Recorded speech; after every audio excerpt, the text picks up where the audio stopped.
Timnas Indonesia berpeluang besar melaju ke putaran keempat kualifikasi Piala Dunia jika mampu memaksimalkan pertandingan pada 5 Juni mendatang. Skenario pertama yang harus dipenuhi adalah kemenangan atas Cina. 3 poin dari laga ini sangat krusial untuk membuka jalan skuad Garuda melangkah lebih jauh di ajang internasional paling bergengsi ini. Pertandingan melawan Cina akan menjadi laga penentu yang syarat tekanan, namun juga peluang emas. Skenario kedua datang dari pertandingan lain di grup, yaitu Bahrain kontra Arab Saudi. Dalam laga yang digelar di hari yang sama, Bahrain wajib kehilangan poin agar Indonesia diuntungkan. Artinya, meski Bahrain tidak kalah, hasil imbang saja sudah cukup menguntungkan bagi Indonesia, asalkan mereka bisa mengalahkan Cina. Jika semua berjalan sesuai skenario, Indonesia akan mengoleksi 12 poin, meninggalkan Bahrain dan Cina yang hanya bisa meraih maksimal 10 dan 9 poin. Saat ini, Indonesia berada di peringkat keempat grup C dengan 9 poin. Kemenangan atas Cina akan membawa mereka ke posisi yang sangat aman dengan 12 poin. Dengan asumsi Bahrain hanya bermain imbang melawan Arab Saudi, maka posisi Indonesia tak akan tergeser oleh para pesaing di bawahnya. Cina yang kalah otomatis tersisih, dan Bahrain yang gagal menang pun tak bisa mengejar poin Indonesia. Ini adalah posisi yang sangat strategis menuju putaran berikutnya. Jika skenario ini berhasil, laga terakhir melawan Jepang pada 10 Juni tetap penting, tapi tekanannya jauh berkurang. Perlu dicatat, 2 tim teratas dari setiap grup otomatis lolos ke Piala Dunia, sementara tim peringkat ketiga dan keempat lanjut ke putaran keempat. Dengan demikian, lolos ke babak keempat berarti menjaga mimpi berlaga di Piala Dunia tetap hidup, sebuah prestasi yang sangat dinanti oleh seluruh pecinta sepak bola tanah air.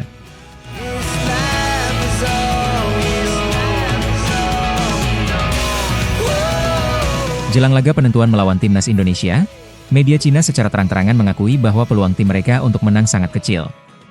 Media Sohu bahkan menilai risiko kekalahan jauh lebih tinggi dibandingkan peluang meraih kemenangan. Hal ini menjadi sorotan besar karena Cina sangat membutuhkan 3 poin agar bisa menjaga asa lolos ke babak berikutnya kualifikasi Piala Dunia 2026. Kekalahan dari Indonesia akan menjadi akhir dari perjuangan mereka. Dalam analisisnya, Sohu menyebutkan bahwa timnas Indonesia kini memiliki kekuatan yang sangat berbeda dibanding saat pertemuan pertama di Qingdao pada Oktober 2024. Saat itu Cina masih mampu menang tipis 2-1. Namun kini, dengan masuknya banyak pemain naturalisasi, mereka menilai skuad Garuda telah mengalami peningkatan signifikan.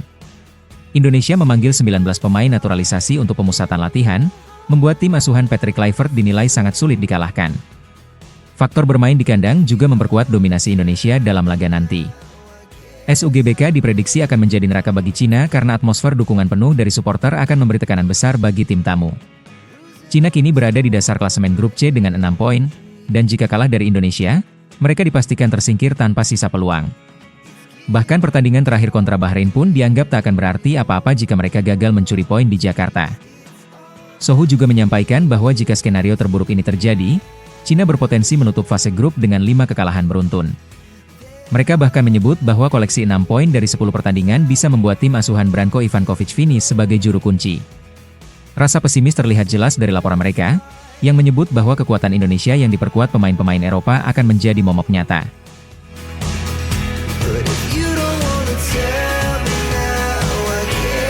Setelah 2 musim membela JDT, kontrak Jordi Amat dikabarkan akan segera berakhir pada 31 Mei 2025. Bek naturalisasi timnas Indonesia ini mulai jadi sorotan karena belum ada kejelasan soal masa depannya bersama klub asal Malaysia tersebut. Dalam wawancara beberapa waktu lalu, Jordi sendiri menegaskan bahwa hingga saat ini belum ada pembicaraan resmi terkait perpanjangan kontraknya.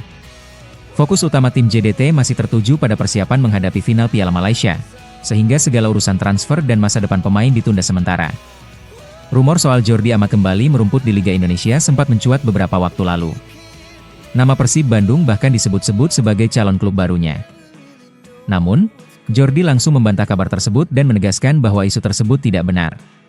Ia mengatakan belum mengambil keputusan apapun, karena masih menunggu kabar resmi dari manajemen JDT setelah kompetisi selesai.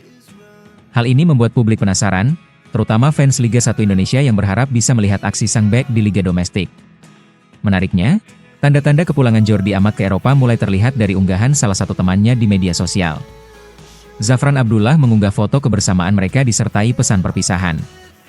Dalam captionnya, Zafran menyebut bahwa Jordi akan kembali ke Spanyol untuk memulai babak baru dalam karirnya.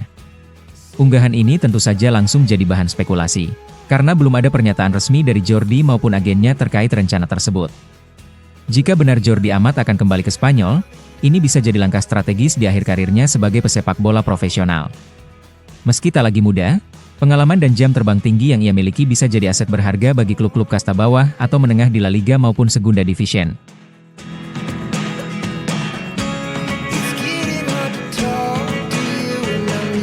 Timnas Indonesia memulai pemusatan latihan mereka di Bali dalam rangka persiapan menghadapi laga krusial melawan Cina dan Jepang. Ketua Badan Tim Nasional Sumarji memastikan bahwa tim Merah Putih hanya akan berada di Pulau Dewata selama 1 pekan. Agenda ini disesuaikan dengan jadwal dan strategi yang sudah disusun oleh tim pelatih yang lebih dahulu tiba di Bali. Patrick Kluivert dan asistennya Alex Pastoor sudah lebih dulu mengecek fasilitas latihan. Pelatih kepala bersama asistennya langsung meninjau Bali United Training Center di Gianyar, yang akan menjadi markas latihan sementara. Mereka memuji kualitas fasilitas yang tersedia, menyebutnya sangat mendukung persiapan intensif skuad Garuda. Meski para pemain belum tiba, kehadiran tim pelatih lebih dulu memungkinkan mereka menyusun program latihan yang matang. Fasilitas lengkap dan lingkungan yang mendukung diharapkan bisa mempercepat adaptasi dan meningkatkan kekompakan tim. Para pemain dijadwalkan akan bergabung dengan tim mulai 23 Mei 2025. Fokus utama latihan selama di Bali adalah memperkuat chemistry antar pemain tanpa ada rencana melakukan laga uji coba. Hal ini disampaikan langsung oleh Sumarji yang menegaskan bahwa menurut roadmap saat ini, tidak ada pertandingan uji coba yang direncanakan. Meski demikian, ia tidak menutup kemungkinan adanya perubahan jika diperlukan, tergantung evaluasi tim pelatih dalam beberapa hari ke depan. Setelah menyelesaikan pemusatan latihan di Bali pada 31 Mei, seluruh anggota Timnas Indonesia akan kembali ke Jakarta keesokan harinya.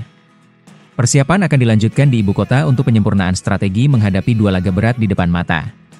Keputusan untuk tidak mengadakan uji coba menegaskan bahwa tim lebih memilih fokus pada pembentukan kekompakan, strategi permainan, serta pemulihan kondisi fisik.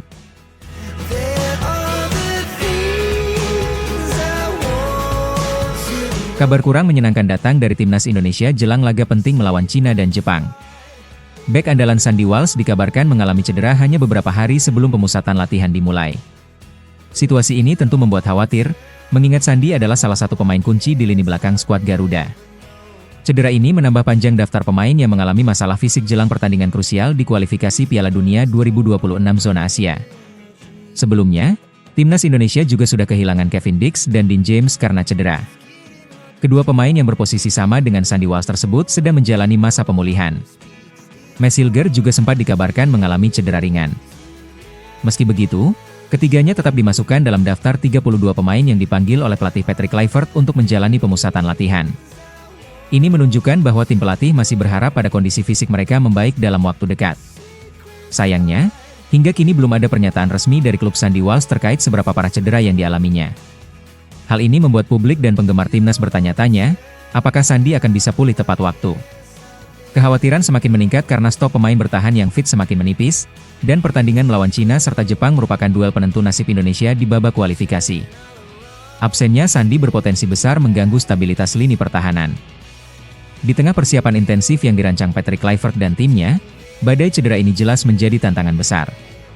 2 laga ke depan sangat menentukan posisi Indonesia untuk bisa melaju ke putaran berikutnya. Kehilangan pemain berpengalaman seperti Sandy Walsh tentu bukan hal yang diinginkan.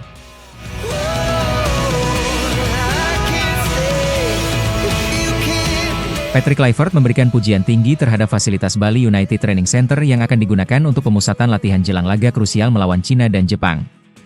Kluivert bersama tim pelatih tiba di lokasi sekitar pukul 12 siang dan langsung meninjau seluruh area latihan yang akan digunakan oleh skuad Garuda selama berada di Pulau Dewata.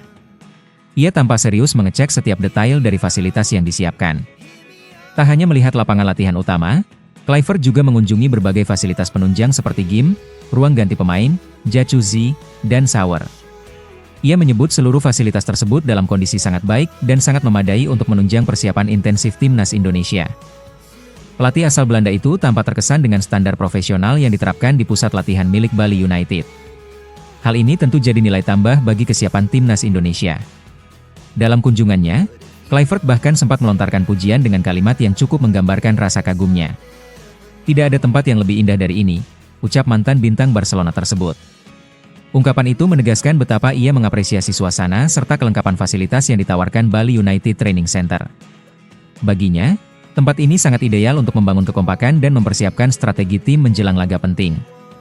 Dengan kesiapan lokasi latihan yang optimal, Kluivert kini tinggal menunggu kedatangan para pemain timnas Indonesia yang dijadwalkan tiba mulai 23 Mei 2025. Ia mengaku sangat antusias dan tak sabar memimpin latihan perdananya bersama para pemain. Dukungan fasilitas kelas atas ini diharapkan dapat mempercepat adaptasi tim dan memberikan hasil maksimal dalam dua laga penentu menghadapi Cina dan Jepang.